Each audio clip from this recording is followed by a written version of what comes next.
सही बच्चों को नमस्कार।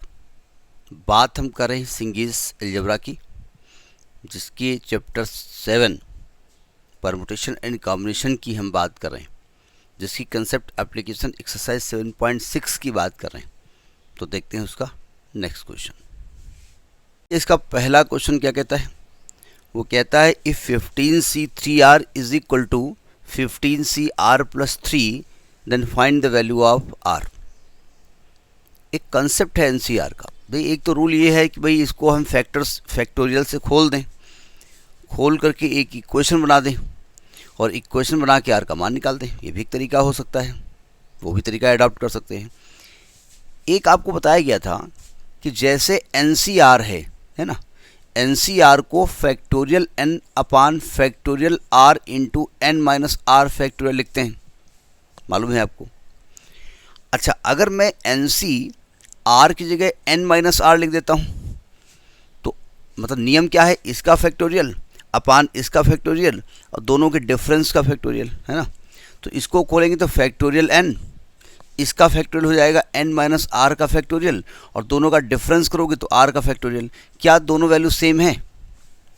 आपको यहाँ सेम है, तो इसका मतलब एन सी आर को हम n C n minus r लिख सकते हैं। सही है।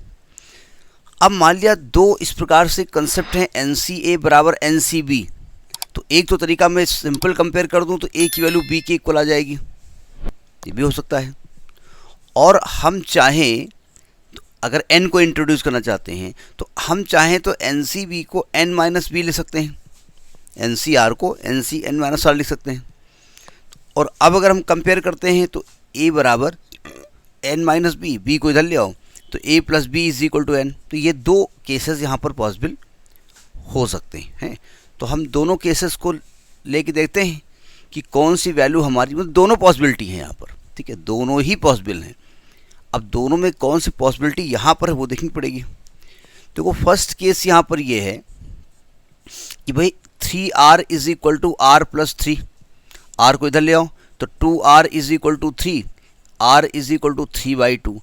यहाँ पर ये चीज़ नॉट एक्सेप्टेड है, नॉट एक्सेप्टेड है। क्यों भाई नॉट एक्सेप्टेड है? क्योंकि आप जानते हैं कि भाई ये परमुटेशन है, 15 ऑब्जेक्ट में से 3.5 ऑब्जेक्ट लेने हैं, ये कौन सा फार्मूला है? ठीक है। दूसरी बात, फैक्टोरियल इसका नहीं सॉल्व हो पाएगा क्योंकि फैक्टोरियल नेचुरल नंबर का ही होता है, तो यही नॉट एडमिसिबल है। तो दूसरा केस क्या है? This plus this is equal to 15। तो सेकेंड केस में वैल्यू आप लिख सकते हो 3R plus 3 is equal to 15। तो आएगा 4R इज इक्वल टू 3 को उधर ले जाओ 12, तो R की वैल्यू 3 आ जाएगी। तो दिस इज एक्सेप्टेड वैल्यू। तो what will be the value of R? 3। हाँ, अगर ये आपकी नेचुरल नंबर आ जाती तो हम वो भी एक वैल्यू लेते हैं कि हाँ ये भी वैल्यू हो सकती है, ये भी वैल्यू हो सकती है। बात समझ नहीं आई? दोनों वैल्यू पॉसिबल हो सकती थी, लेकिन यहाँ फिलहाल ये पॉसिबिलिटी नहीं है, ये पॉसिबिलिटी यहाँ पर है। तो the value of R will be 3।